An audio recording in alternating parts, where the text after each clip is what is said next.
What's up, everybody, and welcome back to the Engage 8 podcast. I am Josh, joined by my co-host Mike. Zach is not with us today as he's traveling, but he will be back for the next episode to recap all the wildcard round games. Today, we're going to preview all those wildcard games. We're going to talk about the College Football National Championship and the implications of that from Monday, as well as some more NFL coach firings that have happened since the last pod that we recorded. Until then, though, look in the description for our Spotify, TikTok, and social media links. Follow us on all of those. We post all sorts of different content on there. And to move on, we will just have Mike start us off with some college football. Yeah, before I get to that, just like you said, Zach's not here with us. He's actually out interviewing with certain teams for their GM positions. I don't want to give away any team names, but he is out interviewing, so hopefully one goes his way. Watch out, Ryan Poles. Yeah, Ryan Poles maybe. Washington Michigan championship game didn't necessarily live up to the hype that was going into it as much, but it was a solid game, I guess. Michigan early looked dominant with their run game. Blake Corum and especially Donovan Edwards, who had been struggling recently, two touchdowns for each of them in this game. Donovan Edwards dominated the first half. JJ McCarthy really didn't have to do much, only 140 passing yards. They just relied on the run game, and it really worked out for them. Washington, uh, their defense, shockingly, after that really poor start, held them in this game. Uh, it was pretty close going up into that fourth quarter where Michigan just pulled away. Their offense just could not get anything really going. Penix just didn't have it today or a couple days ago, but just really was struggling to get with Romo Dunze, Jalen Polk, just not on the same connection. The overthrow on a couple big plays. And in the run game, Dylan Johnson somehow played on that hurt leg. 11 carries for 33 yards. He just didn't have anything really. You could tell he was banged up, and it was just unfortunate to see for him especially. But Michigan wins 15-0 season. Washington Huskies finished 14-1. 34-13 was the final. Michigan first national title since 1997. We'll see in the future if this does have an asterisk on it, but right now it does not. So congratulations to the Michigan Wolverines for winning the championship, and Harbaugh will be gone soon. Yep. Jim Harbaugh wins his first title. He now joins his brother and his dad at the table, as he said. This was kind of an interesting game for the most part until the end when Michigan started to pull away. It looked early that Michigan was going to run away with this one, but Washington had time after time again where they could have kept themselves in it, and they just couldn't come through, especially on the offensive end for such a prolific offense. Penix was solid, but he wasn't. I mean, there's not much he could have done this game. He had one touchdown, two picks. Still one of the best seasons in all of college football he had this year. So it sucks to see him not have the greatest game in the national championship. Dylan Johnson was playing hurt. He didn't have a good game. Like you said, Mike, Donovan Edwards was fantastic. He has been had a pretty down season in general after coming back after last season where he was pretty solid. And this game he showed out. He had two big 40-yard runs in the first half, finishes with 104 yards on 6 carries with two touchdowns. Corum did Corum things. JJ McCarthy did JJ McCarthy things, 10 for 18, 140 yards, no touchdowns, no picks. The definition of a game manager, I don't see how what NFL scouts see in him for him to be a first round projected pick, but I guess that's where he's going to go. But yeah, Michigan, huge win, of course, to win that national championship against a real team, not playing against physicians and doctors of New York like they were playing against when they were claiming all those national titles early in their college's founding. But yeah, it's huge for them. Um, do I want to say any other college football news before we finish this one? Yeah, anything else to say about this one before we talk a little Saban? Um, just was the final four-team college football playoff. So we saw Big Ten won the first one with Ohio State. Now they win the last one with Michigan. So the Big Ten, the college football playoff will now be expanded last four. And like you kind of brought on there, the big news out of college football, almost bigger than the actual Oh national yeah, so on. championship game. Actually, I have one more thing to say before we get to that. I just remembered about the this game. Jim Harbaugh said he's going to get a tattoo of this national championship, symbolic of the Rick Pitino Louisville Cardinal tattoo, which, as we know, that did not age well. After they got that stripped, it would be hilarious to see that happen again. Would be, and it could, like you said, it could be stripped with the cheating It's scandal. That'd be possible. It hilarious. is possible. Asterisk season. I'd love to see that happen. That'd be great. But on to the next bit of news from college football, like you had started talking about. Nick Saban retires from Alabama at the age of 72. It kind of makes sense with everything going around. He is older. NILs are becoming more and more prevalent. The transfer portal is becoming a massive thing. Division realignment, just a lot of different things going on in college football. The 12-team playoff, um, 17 seasons at Alabama. He took over in 2007. He won 6 national titles in those 17 years at Alabama. He had won one previously in LSU. His first season at Alabama, he started out 7-6, and after that, he had won 10 games for his final 16 seasons. He was just, um, when you look at a picture of winning, Nick Saban pops up. 206-29 at Alabama. He won 87.7% of his games, 44 first round picks. We saw last year Bryce Young, first overall. 297, 71, and 1 all time as a college head coach. Started at Toledo, went to Michigan State for a while. We saw him go and try the NFL with the Dolphins, like I touched on LSU, and then Alabama. He said in talking about retiring that in recruiting or hiring different coaches for coordinators, the same issue kept popping up how long he was going to be there. And he really didn't know, and he didn't want to drag the team down. So he decides to step down.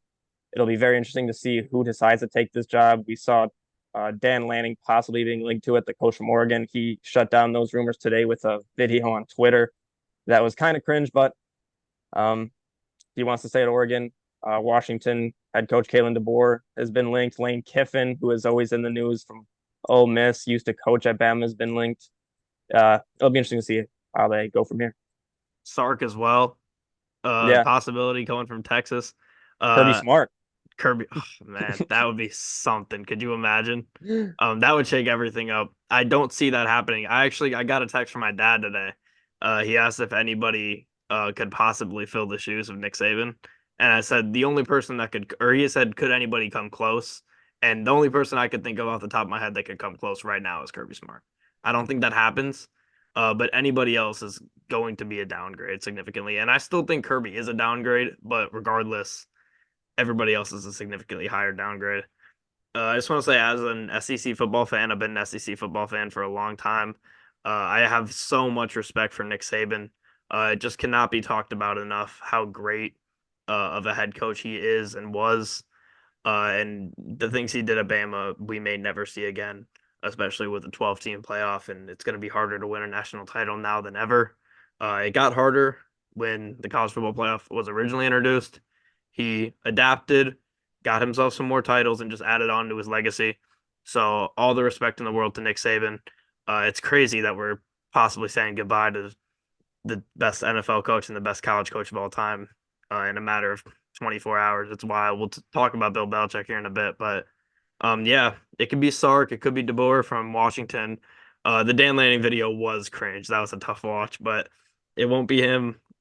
Could you imagine if Dabo went to Oh, Bama?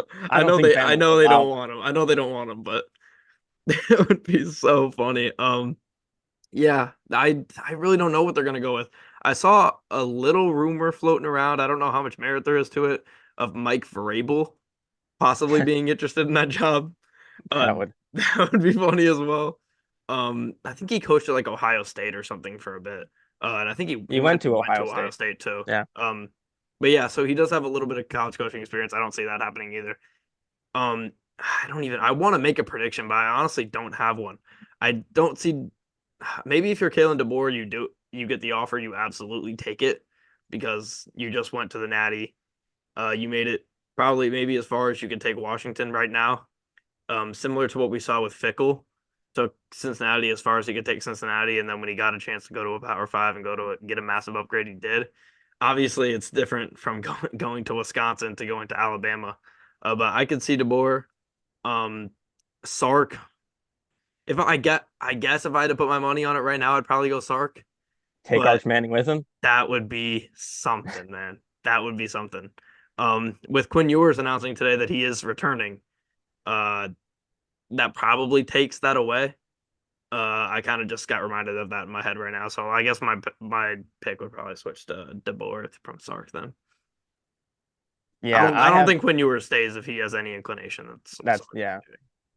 I don't know who it will be at all, honestly. I think they could just shock everybody and pick someone that just isn't linked to this job at all. Maybe uh I I couldn't even name one, but they could shock us all. Maybe they go a Deion Sanders route and just go for a guy that played for him, isn't doesn't have the most head coaching experience. I don't know.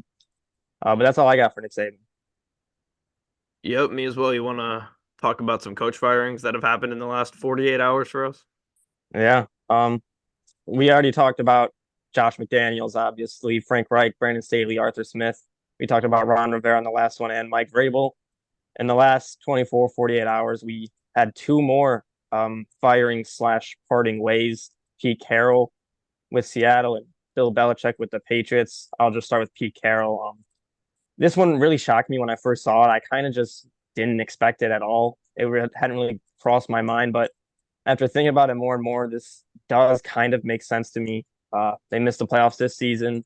I like Pete Carroll. He's a great coach. Seems like a great guy. But for Seattle, I do think it might have been time to move on. He's 72 as well. Hadn't won a playoff game since 2019. So 4 years. They hadn't really been a Super Bowl contender in about 8 years in 2016. And that was the last time they had a top 10 defense. So it's been a while since they've really been in contention for a Super Bowl. They've kind of just been one of the teams that you expect to make the playoffs, but not do much. So moving on here, it does make sense to me. I really don't know what direction they'll be heading, whether they go for a younger coach, offensive or defensive. I don't know. Uh, they also have to worry about the options at QB. If they draft a QB, do you want a coach that'll help develop a young quarterback, or are they going to decide to continue with Geno Smith? So um, it's going to be sad to see Pete Carroll go. I think he said he still wants to be a coach, but it's been with Seattle for a while. Yeah, that's the two oldest head coaches, I believe, part ways in the past 24 hours with him and Belichick. But for Pete Carroll, yeah, I think it was about time. You're at a bit of a crossroads in the organization right now. Like you said, they're well away now, almost 10 years away from their last Super Bowl. They haven't been true contenders in most of that time since then. They're getting to a point where, like you said, are we sticking with Geno? Are we drafting a young guy? They really don't know what direction they're going. And if they do want to draft a young guy, which it seems like that's what they're going to do, if they want to part ways with Pete Carroll here, it's probably best that a 72-year-old guy isn't trying to coach up a 20-year-old kid for the next 5, 10 years. So I completely understand it. Maybe he'll stay with the Seahawks as a scout team QB or something, but uh, great career for him. And it looks like he is going to stay with the Seahawks in some sort of role. Yeah. Hopefully he can just have a fun retirement. Seems like a fun guy. But the next one is the Bill one, big one. Bill Belichick, just like Nick The Saban, Bill one too. greatest. Yeah, biggest. Maybe one of the greatest coaches of all time in almost any sport. Uh, he has parted ways with the Patriots after 24 seasons where he went 266 and 121. He does have the tied for the most losses in history all time, but he's pretty close to the victories, most wins. 18 playoff berths with the Patriots, 9 Super Bowl appearances, 6 titles. That ties the NFL record for any franchise all time. So he's, like I said, one of the greatest coaches of all time. And another case where they might go for a younger coach like Gerard Mayo to take over after him, which is very interesting because I've been seeing that all over Ian Rappaport and Schefter talk about him taking over. I thought they might go for a Vrabel or Flores, an older guy that's coached before, but it seems like they are looking at Gerard Mayo. Yeah, it's gonna be interesting. Out of the three coaches leaving, I don't want to say firings because none of them got fired, but the three coaches leaving that we just spoke about, Saban, Carroll, and now Bill. I think Belichick is the most interesting one because we really don't know what's coming next for him. We know that Saban is retiring. He said that. We know that Pete Carroll's going to stay with some sort of advising role with the Seahawks. But with Bill, we don't know if he's going to go try to coach somewhere else. Maybe it's hard for me to believe that he's going to be an assistant. Maybe he's a defensive coordinator though, up in the press box, calling plays from up there. But we'll see what happens with Bill. What a great career from him. It's it's tough to like comprehend Saban and Belichick both leaving football seemingly on the same day because these are guys like it was with Brady, where like you sat with it for a few days, you really thought about Brady's whole career and everything he's meant to football, and how him leaving is just going to make a massive difference. And you can't really do that with these guys because we're losing both of them right back to back. So it's kind of just immediate thoughts. Both of them absolute legends. I have so much respect for both of them. I want to see Bill go continue coaching. I think it'd be interesting to see him go coach another team, be a DC. I wonder what he thinks about the city of Detroit, but that's I don't know what the Pats are gonna do. Could be Braves. We don't know. Mayo, like you said. But we'll see what happens. And if he does decide to retire, I wish a happy retirement to Bill Belichick.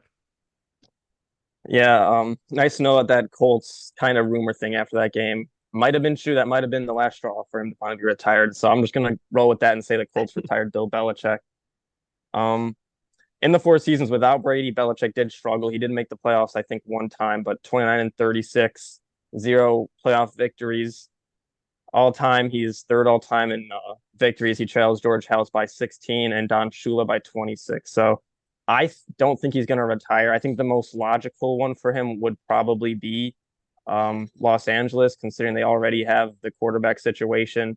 They do struggle with kind of just a rough roster, but when you have a franchise quarterback that good, bringing Bill Belichick in would make sense. I've seen people say the Commanders. That one doesn't make as much sense to me, to be honest. I can see them going after Caleb Williams and putting Caleb Williams under Belichick. It sounds like a perfect situation, but I don't know if those two would gel as much as um, you would think. But I'm ready to move on if you are. Yeah, I don't think they would gel. I don't think that's why it would be a perfect situation. I think they're exact opposites. I think that's why I think it would be good for Caleb Williams. I think Belichick might be a Yeah, little annoyed with him, but I think they might bring in Josh McDaniels in that situation though, and that would be dude, I don't know how that would work either at dude, all. that would be crazy. But hopefully we don't see him on the big screen anytime soon. Yeah, But yeah, we can move on here to the wild card round preview. I'm excited about it. It's playoff season. We got every game here for the most part. It's going to be a good game, most likely. We're obviously going to have a blowout or two. That's just how she goes. But it's looking like we're going to have some good games. First one here, Browns at Texans. This would have been the Deshaun versus Texans game had he been in this game. But who knows if the Browns get the 5 seed with him. The Texans' strength is passing. Cleveland has the number one pass defense in the league. So that should be a big head to head there. Can CJ Stroud hold on to the ball, get his ball to his playmakers when he wants to? That's going to be the big story. CJ Stroud loves that deep ball. I've heard that like in warmups, he just sits there and just chucks the ball downfield and just tries to warm. I mean, I know his warmups are just weird in general. He does like the whole like let me try to play every sport before the game thing. But yeah, he does like really practice deep balls before the game. He loves to throw it deep. He's not scared to do it. And he's a guy that if you only throw 5 picks all season, no one's gonna really get mad at you if you're chucking it down the field all the time. But Houston is good against the run. They're going to force Flacco to throw. Flacco's been really good though. He's coming off a week of rest. That's big for him as an old man. But it doesn't look like the Browns are going to be able to run the ball a ton this game. If they can, I think the Browns could run away with this one. But the Texans' run defense is pretty good. The biggest discrepancy in this game is the defenses for me. Cleveland's defense is just significantly better, especially against the pass, than Houston. I think Houston could struggle with Flacco. He can go for a ton of yards. Amari Cooper's playing, right? he should. That's what I thought. Okay, yeah. Amari Cooper should be playing. Uh, I think in order for the Texans to win, Stroud has to have not a perfect game, but a nearly perfect game. He definitely can't turn the ball over.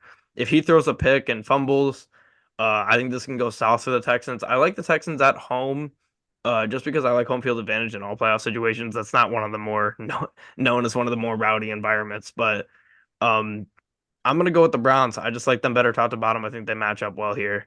I think they move on, and unless the Steelers or the Dolphins win, that would book a Flacco Ravens revenge game. Yeah, I'm with you. I think the Browns win this one in the Deshaun Watson Bowl without Deshaun Watson. That trade happened in March of 2022, and it really kickstarted this Texans rebuild that has got them to this point. Helped them get Will Anderson, which has really boosted their defense. For the Browns, Joe Flacco, since he's really been on this team, this offense has been different in his past four starts. He's thrown for at least 300 yards in each start, leading them to a 4-0 record. One of those games was against the Texans in Week 16. The Texans defense had no answer for Joe Flacco in this game, 368 yards, three touchdowns. And that was the game we saw Amari Cooper go nuclear, 11 catches, 265 yards, and two touchdowns. So this defense would have to just turn around completely if they wanted to change that, because that was just a dominating game. But it's been like that all season for the Texans pass defense, really. They've given up the 10th most passing yards in the NFL this year. And like you said, the Browns defense is great against the pass, which that's the Texans' strength. So all the numbers really seem to point towards the Browns in this one. CJ Stroud, he's been great all season. That is a regular season. In the past 10 years, rookie quarterbacks are 1-5 when making their first career playoff start, with that only win coming from Brock Purdy last season. So, rookie quarterbacks, they struggle. 55% of their passes in playoffs, they average just 189 passing yards per game and a touchdown to interception ratio of 33-42. So, sometimes the bright lights hurt teams, but we saw last week in basically a playoff game. It wasn't a playoff game, but it was a playoff environment. CJ Stroud played great. So we'll see how it goes. I'm leaning towards the Browns. I have them winning this one. Joe Flacco, he's tied with Tom Brady for the most road playoff wins in NFL history. So he could break Tom Brady's record and be alone at the top, with Tom Brady currently being retired. So I got the Browns winning this one. CJ Stroud, he isn't an ordinary rookie QB. I don't doubt that he has a dominant performance, but we've seen teams struggle, especially rookies struggle in playoff games. This Browns team is very good on both sides of the ball. And I don't see the week off hurting the Browns offense. I think they win this game. And Zach went with the Browns as well there. Next game here, Dolphins at Chiefs. This is gonna be the coldest game of all time, maybe. I think it's gonna be the coldest game for sure in Arrowhead. We have two top six passing offenses that are gonna be battling this cold weather. Which team's gonna be able to battle through it? The team from Miami or the team from Kansas City? It's yet to be known. But as we know, Miami does struggle in these environments. Do I think they can't win because of this? Absolutely not. I think they've had many times this year, if not the entire year, where they looked better than the Chiefs. But this is going to be a tough place to play. It's going to be rowdy. It's going to be so cold. The fans are just going to be pissed off all game, screaming, trying to warm themselves up. Miami's defensive injuries have just stacked up for them. I know they picked up Justin Houston and Bruce Irvin, a couple old heads to pick up this week. They need pass rushers bad, and they're getting whatever they can to get guys out there. Kansas City has a better pass defense, and Miami has a better run defense. So it will be a factor here because it's a cold game. It's not going to be a snow game, though. I think they're maybe just going to get flurries. So it's No, not not at all. that. Yeah, I, exactly. I was So just looking that up. I'm disappointed. for it to be a snow game. Yeah, it's not a snow game. I think we're getting it in Buffalo though. So Oh, good. hopefully, which will be the game. I believe that's one on Sunday. But um yeah, KC's better pass defense, Miami better run defense. So we'll see. Mahomes gonna have to do Mahomes things. Andy Reid's gonna have to do Andy Reid things, because if they can air it out on this offense, they can definitely go up early and be able to lock themselves in here. So Miami, they got A Chain. Do they got Mostert back? I think so. We'll see. Hopefully they do for them. But they still have A-Chan. I think they're going to be able to run the ball pretty well this whole game. They just cannot put themselves in a position where they're going to get down early. If they get down early and they can't run the ball, they're going to struggle to pass the ball against this team in the cold weather, cold hands against a really good pass defense in the Chiefs. Um, at the end of the day, though, I trust Andy Reid. I trust Mahomes. I trust Kelsey. I think with a good defense, they're going to be able to figure it out. I think they're going to make waves. If they get going on offense this game, watch out. I'm going with the Chiefs. Yeah, Raheem Mostert and Jalen Waddle are both questionable for this game, so we don't know. This game is streaming on Peacock, so if you're trying to watch this game, uh, this is the first ever NFL game that is exclusively on a streaming service, which is just Exclusively on the ridiculous. cock. Yeah, it's just ridiculous. Since the start of 2017 season, the Dolphins are 0-10 when the kickoff temperature is below 40 degrees. I bet a lot of you have seen that on social media. This game is supposed to be -30-degree wind chill, freezing cold, I think it's supposed to be the coldest for each team here of all time, the coldest game they've played. I did just look it up. I was hoping for it would be a snow game as well. It does not seem like it'll be a snow game, so that's unfortunate. Um, in those cold games that Tua has made a start, he is 0-4 in games under 45 degrees. And in those losses, he has a passer rating of just 71.8 while completing only 55% of his passes. So he struggled in those cold weathers. He's turned the ball over 5 times in those games compared to just 4 touchdowns. So uh, I it's a playoff game, so he's going to have to show up. But this is a great defense that we saw him struggle against earlier this season. Tyreek Hill gets another chance at the revenge game. This time it's actually in Kansas City and not in Germany. In that game, both offenses kind of struggled in that game, surprisingly. Chiefs, Mahomes threw for under 200 yards. Tua only threw for 193 yards. So it was a defensive battle. I can see that happening again this week with the weather. And overall, I just, like you kind of said, I trust the Chiefs defense more than anything in this game. I think that's going to be the deciding factor. I don't trust either of these teams in the long run. Mahomes would have to really kind of turn it around 100% and Kelsey to really get going for me to trust this Chiefs team, but I just don't see it happening. I got the Chiefs winning this one in a cold game, but the fact that everyone's kind of on the Chiefs side makes me want to pick the Dolphins, to be honest. But I'm going with the Chiefs. I feel you there. Zach went with the Chiefs as well. Moving on here, Steelers at Bills. Like we said, this will be a snow game most likely. Thank God we get one wild card weekend. With all these cold environments, we were bound to get one. But actually, hold on. How many indoor games do we have here? I know we got the Lions, of course, Cowboys, Texans. We have a good amount of indoor games here. Tampa Bay is basically indoor. Yeah. Um, I think it's chilly down there, though. really? I think so. What's chilly, like 50? Yeah. So I think they'll be all right. Steelers Bills though. Since Rudolph's first start, Pittsburgh has had a mid-level pass offense and a top three run offense. Like we said on the last pod, their run blocking has been great over that stretch. Najee's had a phenomenal run there, so that's going to be huge for them. No TJ Watt for the Steelers, as we know. I think they would have to probably win a couple games for him to come back, but they still have Alex Highsmith. He's been one of the better edge rushers all season. I think PFF he was number 10 ranked of all edge rushers this season. So that's huge that they still have him. If they didn't have both of them, I'd say the Steelers have virtually no chance in this game, but they still have a top edge rusher to go at Josh Allen, put him under pressure. Despite having so much talent, I thought it was pretty interesting. I saw this today. If you had to guess where the Steelers are in pass defense and run defense on the season, what would you say? Unless you already know. If you already know, then don't guess. Wait, what's the question? Where the Steelers are in pass defense and run defense this season? Um, I'll go for pass defense 11, run defense 13. They're 17th in pass defense and 19th in run defense. Wow. So, despite I always look at the Steelers as one of the best defenses in the league, they have so much talent on defense, and they're not top half of the league in either one of those stats this season. So that's interesting to me. This it's going to be tough to beat the Bills at home, if I'm being honest. The Bills, although they have their problems, and I do not think they're going to win the Super Bowl, I don't think they're going to make the Super Bowl. I think the Steelers are just going to be a little outmatched here. Buffalo's top 10 across the board and everything from pass defense, pass offense, and run offense. And they're a very good team when they don't turn the ball over. If Josh Allen doesn't turn the ball over a ton, doesn't throw some bad picks, if James Cook doesn't have a couple bad fumbles in between the tackles, I think they'll win this game easy. But if the Steelers can force some takeaways, I could definitely see the Steelers hanging in. They're just so well coached. I could see them hanging in if they could turn the ball over. So that's the key for the Steelers for me. I'm gonna go with the Bills though. Zach did as well. Yeah. Seven seeds are 0-6 since the playoffs expanded in 2020. They've lost those games by an average of 12.2 points. I just don't trust this Steelers team without TJ Watt, to be honest. Grade 2 MCL sprain. He's missed 11 games in his career, and the Steelers are 1-10 in those games.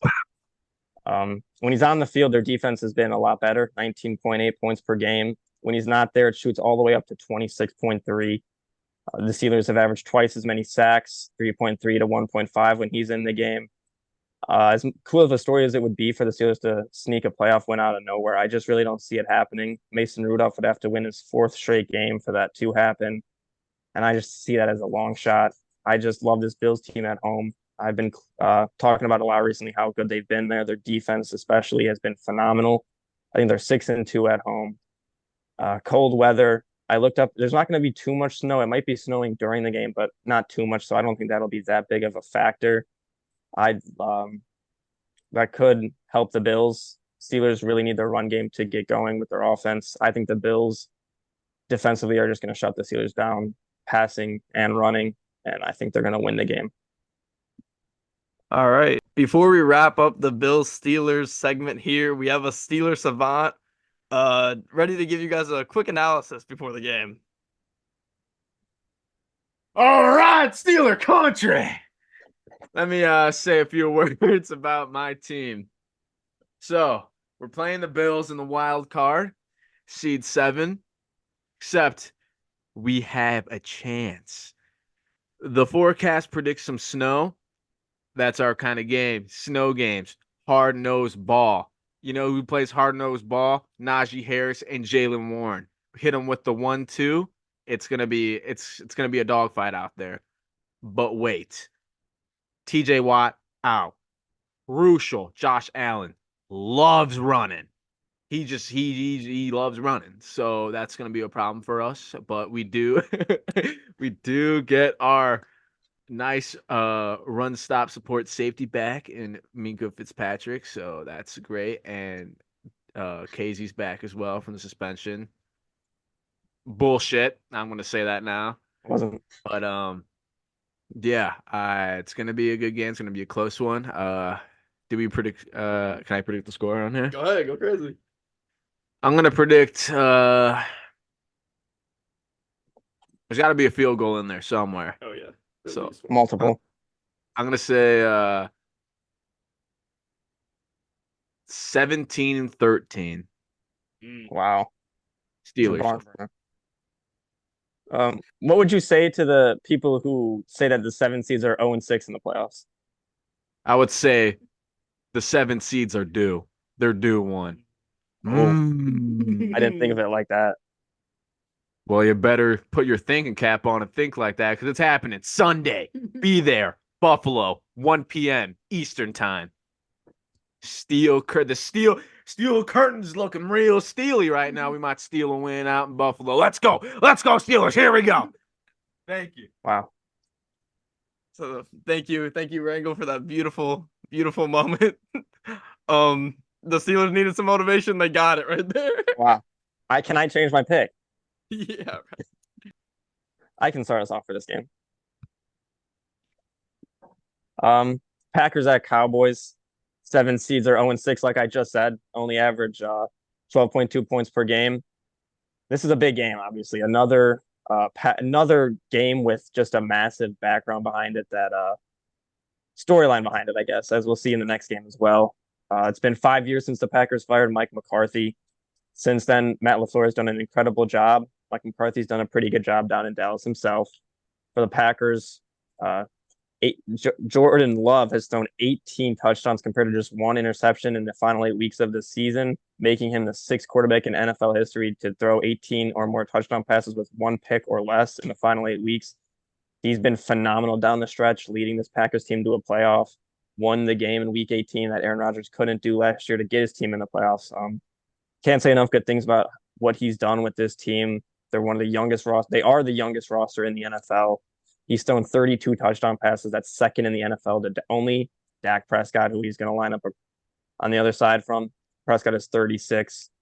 The issue for the Packers this year is if in one spot they've really struggled, and that is on the road against non-divisional opponents, which the Cowboys are. Packers went 1-5, and their only win came on a last-second field goal against the pitiful Carolina Panthers. So they won their last 3 weeks to get in. They're riding high. Jordan Love's played great, but kind of like what I said for CJ Stroud, what worries me is I know Jordan Love's not exactly a rookie quarterback, but this is basically his rookie season. This will be his first postseason start.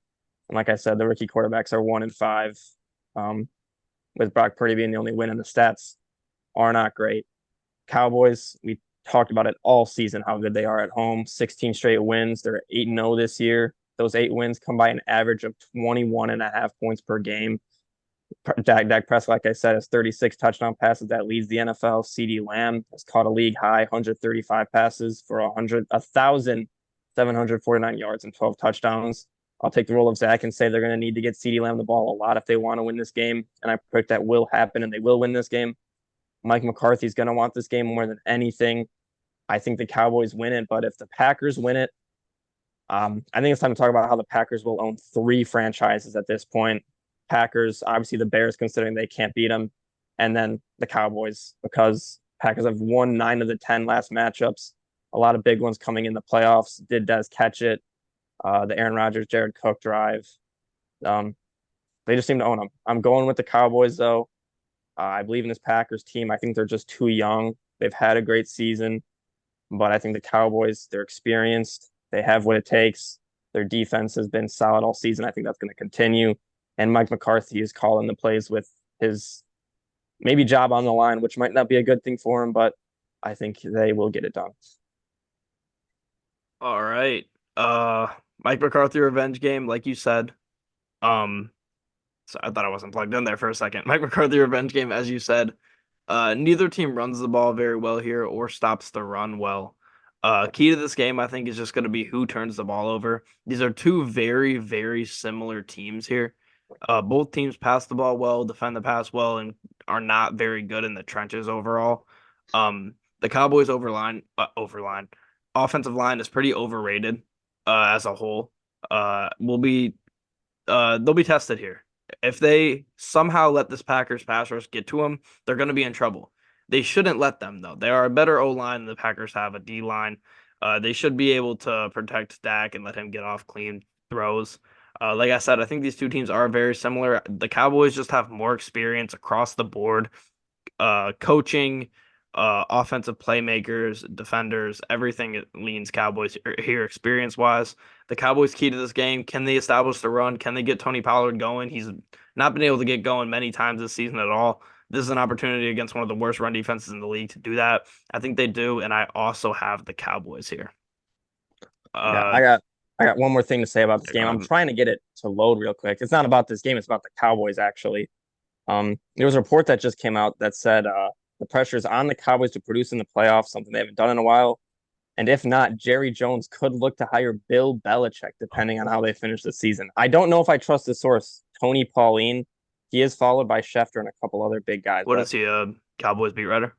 I don't see it. He's not a beat writer for any specific team, just a certain sports kita. That's very interesting, though. That would be wild That to would see be crazy. Bill Belichick in Dallas. That would be insane. Get to be nice and warm inside there, Bill. Yeah. But yeah, I'll take us into Lions Rams here. Better. Rams going into Detroit. Here we go. Stafford versus Goff. Goff was the wronged one in that trade. I want people to remember that. Sean McVay knows it. He admitted it this week. Stafford got what he wanted. He did everything he could in Detroit. Couldn't get it done. Couldn't win a playoff game. Couldn't win the division. And it was time for him to move on and get a chance to win. He did get that chance. He went and won a Super Bowl. Goff was thrown to the side after a few bad games at the end of that season before he got traded. Was shipped off to Detroit, who was in a tough situation. And if Stafford does not win that Super Bowl, actually, let me preface. If the Bengals don't beat the Chiefs in that AFC Championship, the Rams never won a Super Bowl, and the Lions absolutely finessed them on that trade. But history worked out for them. Stafford got a Super Bowl. We were happy for Stafford in the moment, but it is no longer the week to be supporting Stafford. This is all about the Lions. The Lions get that first playoff game in Ford Field since it was built on my birthday in 2002. I'm 21 years old. It's been a long time. It's time for the Lions to go play that game and win it. Sam Laporta is looking like he might be trending to play, which is crazy. It's great. We don't know yet for sure, but he is trending to play. The Lions statistically have just dominated this season. They're number 2 in pass offense, number 5 in run offense, number 2 in run defense, and then the one spot where they struggle, pass defense. They are number 27 in the league. That's been the one hole all season. Over the last few games, they have been playing really, really good, though. Over the past month, they've been pretty good. Ever since that loss to the Bears in Chicago, they've been pretty dominant, turning the ball over, allowing a ton of yards, but doing what they need to do to win games. Jerry Jacobs is going to the IR. He's done for the year. It's looking like there's a very good chance, from what I've heard, that C.J. Gardner-Johnson, C.D. Deuce will be playing cornerback this week. So that would be interesting. I would love to see that. I think that's what you got to do to get as many good players as you can out there for the Lions. The Rams are around the 10 range in all of those stats that I mentioned for the Lions that are good. They're around 10 in pass offense, and run defense. And just like the Lions, their weakness is their pass defense. They're number 20 in that stat. These teams are also similar to last game, very similar across the board, except for the Lions have performed better at almost everything this season than the Rams. The Rams are a really good passing team. They're a really good running team. The Lions are a better passing team. They're a better running team. The Rams are a really good run defending team. The Lions are a better run defending team. Lions need to control time of possession. They need to hold on to the ball and get a couple takeaways here. If you get a situation where it's Lions win the turnover battle 2-0 or Lions win it 3-1, I don't see a way they possibly lose this game. Ford Field, it's going to be bumping. It's going to be an emotional game for everyone involved. They have to channel that emotion, the Lions do, focus on the football game, because the Lions have so many bigger aspirations than just beating Matt Stafford in the wild card round. I think the Lions do that. I think they get the win in Ford Field and book that rematch in Dallas to right all of Brad Allen's wrongs. Yeah, this is maybe the toughest game for me to pick. For the first time in 30 years, the Lions will be hosting a playoff game, like you said, and what stands in their way? Matt Stafford, their old hero. 1994 was their last home playoff game. Stafford never got to play a playoff game in Detroit, so this is something that he has never Home experienced playoff in game. his life. Yeah, Home playoff game. yeah, Yeah. this is something Stafford has never experienced. Golf versus Stafford battle, maybe the QB matchup of the year, considering they're facing their former team. First QB matchup in postseason history between two starters who are both facing their former team. Lions have been great in primetime games this season. This game is on Sunday night. Lions are undefeated in primetime games that wasn't decided by Brad Allen specifically. The biggest part for the Lions is, to me, how are they going to defend Puka Nacua and Cooper Kupp? And then there's no one who understands Jared Goff's weaknesses more than Sean McVay, besides maybe Ben Johnson at this point. But Goff's going to have probably the greatest game of his career if he wants to win this game. The defense, they've been good at times, but they've been struggling. Overall, 247 passing yards per game this year, which is sixth worst in the NFL. The Rams passing offense is going to have to take advantage of that with Cooper Kupp and Puka Nacua, who have been phenomenal. The Rams have had 8 games this season where Puka Nacua, Stafford, Cooper Kupp, and Kyren Williams all play together. In those 8 games, Stafford has 18 touchdown passes, 3 interceptions. They average 28.5 points per game, and they've gone 6-2 in those games. So this one's a tough one to pick. I originally had picked the Rams, to be honest. I told Josh before this I'd pick the Rams, but I think I'm going to change my pick here. I think I'm going to go with the Lions. I just think all grit, I thought baby. about it. All grit. I thought about it. The state of Michigan, they just obviously got Michigan Wolverines winning the championship. So maybe that's too much to get both of these in one season. They did sacrifice the Pistons, who still haven't won. I think they've lost 6 games in a row now after they finally finished that losing streak. Lions are the only team in the NFL that has never won a wild card round game. I'm going to go with the Lions. I'm going to go with the Lions win this one. I want the Lions to win this game.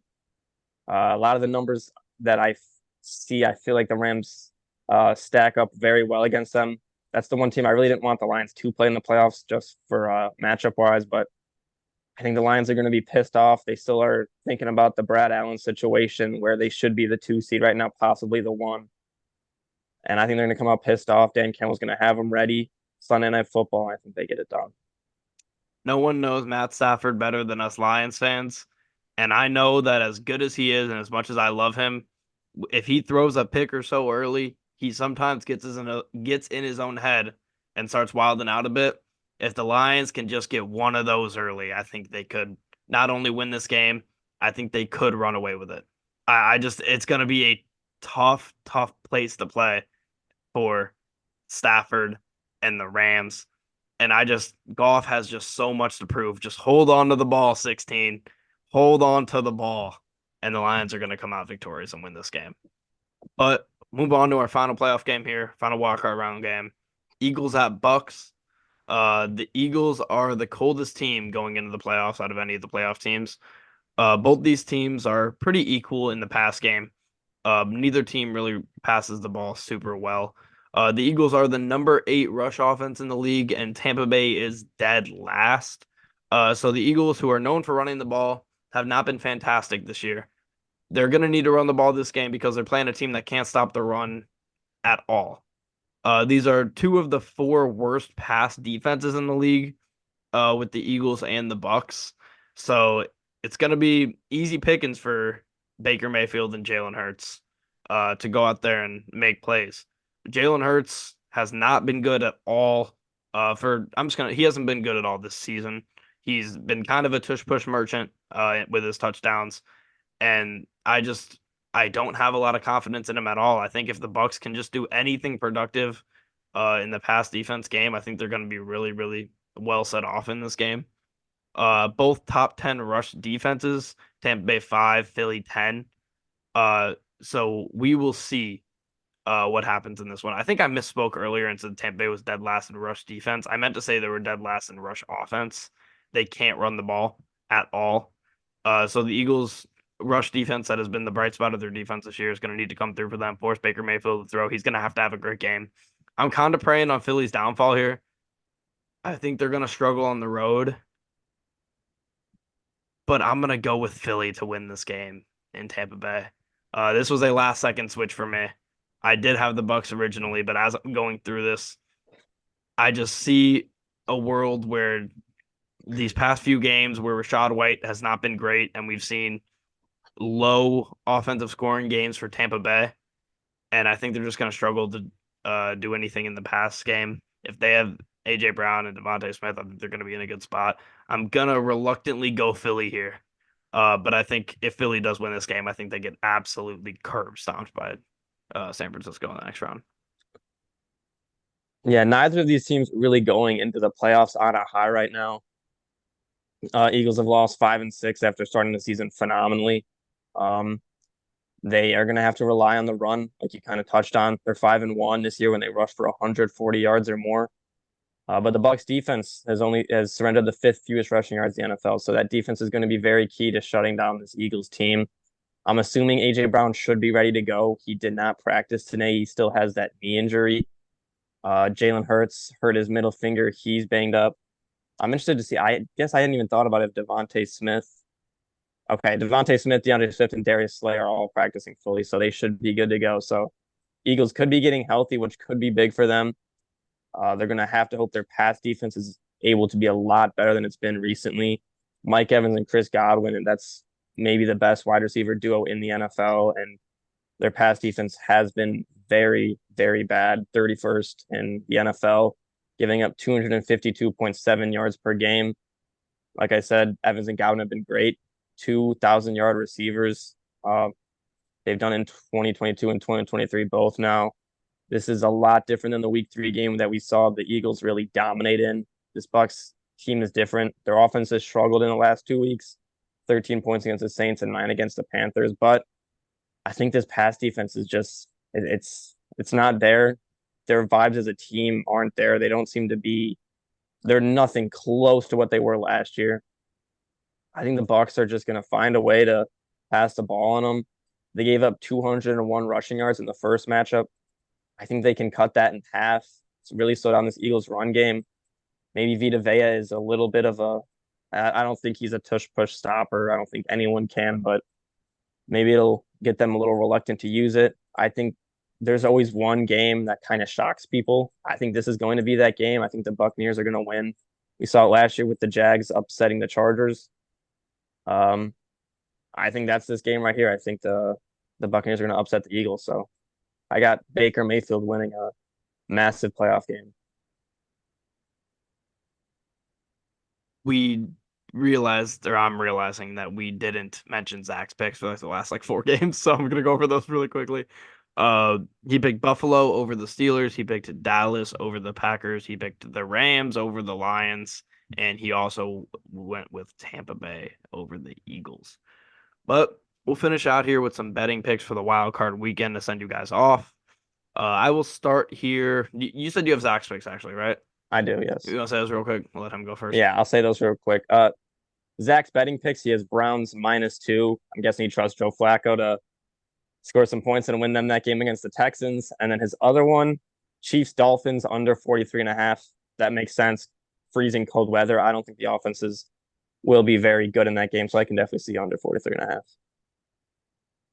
All right. I am going to go with. Well, you took one of my picks there. Okay.